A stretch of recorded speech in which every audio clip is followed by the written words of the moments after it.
Lalu Maluku sebagai kepulauan. Ini sebetulnya tuntutan yang sama ketika Indonesia minta pengakuan dunia internasional. Hari ini penghitungan dana transfer tidak memperhitungkan luasan Maluku. Dan Maluku ini lebih banyak airnya daripada pulaunya. Ini sama, Indonesia juga begitu. Daratan dibanding dengan laut. Lalu kita mendeklarasikan namanya deklarasi Juanda tahun 57, diakui dunia tahun 82. 25 tahun perjuangan kita sampai keluar namanya UN, United Nations Convention Law of the Sea. Itu tahun 82.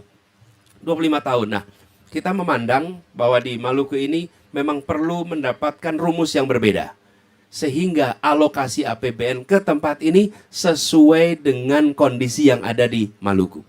Maluku sebagai daerah kepulauan. Lalu yang terakhir soal Banda. Insya Allah Pak, kami pertimbangkan secara serius. Banda ini adalah tempat yang bersejarah. Dan kita harus memikirkan Maluku ke depan. Bukan hanya Maluku ke belakang, Maluku ke depan. Bagaimana kita menjadikan tempat ini menjadi ibu kota kelautan perikanan bagi Indonesia maupun bagi dunia. Karena ikan dari Maluku ini sampai ke seluruh wilayah dunia, bukan?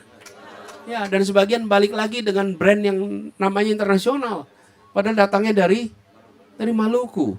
Jadi kami melihat soal Banda ini menjadi bagian dari perhatian. Insya Allah nanti kita perhatikan, Pak. Yang penting bahwa Banda akan bisa tumbuh, berkembang. Bahkan ketika pada waktu itu ada festival Banda kalau tidak salah. Festival bukan sale. Waktu itu festival sejarah Banda. Festival budaya Banda. Saya ikut menjadi bagian dari pembicara di festival itu. Saya bicara jarak jauh karena secara jadwal ternyata tidak memungkinkan untuk datang ke Ambon.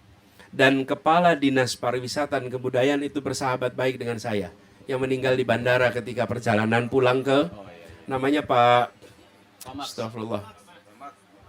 Pak Max itu dekat sekali. Beliau berkomunikasi dengan saya dan ketika pulang meninggal, kami yang mengurus di Jakarta untuk persiapan sebelum dibawa kembali ke sini. Itu adalah sahabat kami dan kita berbicara pengembangan Banda sama-sama. Jadi kalau Bapak ajak bicara Banda, ini kelanjutan dari pembicaraan yang sebelumnya pernah ada. Makasih Pak Edwin. Salam buat teman-teman semua.